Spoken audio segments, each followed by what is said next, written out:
ছাত্র উপদেষ্টা বা উপদেষ্টারা কয়েকজন এত বেশি লুটপাট করেছে, এত বেশি চুরি করেছে, ওরা জানে এমপি যদি না হতে পারে পিঠের চামড়া থাকবে না। ওরা এত বেশি জোট চুরি করেছে, ওরা জানে আবার যদি মন্ত্রী না হতে পারে ওদের সব গোমর ফাঁস হয়ে যাবে। আজকে সেই জন্য দেশকে বিক্রি করে হলেও ওরা আবার এমপি হতে চায়। দেশকে দেশের যুক্তরাষ্ট্রের 1 নম্বর জিম চেইন গোল্ড জিম এখন আবারও বাংলাদেশে বসুন্ধরা আবাসিক এলাকা ও বসুন্ধরা সিটি শপিং মলে বিক্রি করে হলেও ওরা চায় ওদের আসনটি।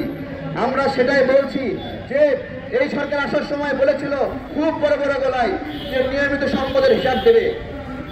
ইউনূস স্যার আপনি সম্পদের হিসাব দিয়েছেন, আসিফ নজরুল স্যার আপনি সম্পদের হিসাব দিয়েছেন, আসিফ মাহমুদ, রেজওয়ানা ম্যাডাম, সাখাওয়াত স্যার, নাহিদ ইসলাম তো আবার এক ধাপ বেশি আগায়ে। ও যখন চাকরি ছাড়ে তখন ওর ব্যাংক অ্যাকাউন্টে ছিল মাত্র 30,000 টাকা আর বিকাশে ছিল 10,000 টাকা, এবং সেই 30,000 টাকা দিয়ে গত 6 মাস সে রাজনীতি করতেছে। তার 30,000 টাকা জীবনেও শেষ হয় না, তাই না? তো এই হলো আমাদের সত্য বালকদের অবস্থা। সত্য বালকরা দেখায় বিকাশে মানে 10,000 টাকা আছে আর ব্যাংকে 30,000 টাকা, কিন্তু আপনার হলো রেঞ্জ রোভার নিয়ে ঘোরে, ল্যান্ড ক্রুজার নিয়ে ঘোরে, এবং একসঙ্গে 10টা-15টা ল্যান্ড ক্রুজার গাড়ি।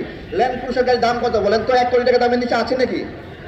হ্যাঁ, রেঞ্জ রোভার 1 কোটি টাকার নিচে আসেনি বলেন? দেখেন, তাহলে এরা বলতেছে এরা হলো সত্য বালক, কিন্তু সত্য বালকের পিছনের অন্ধকার জগৎটাকে একটু দেখবেন আপনারা।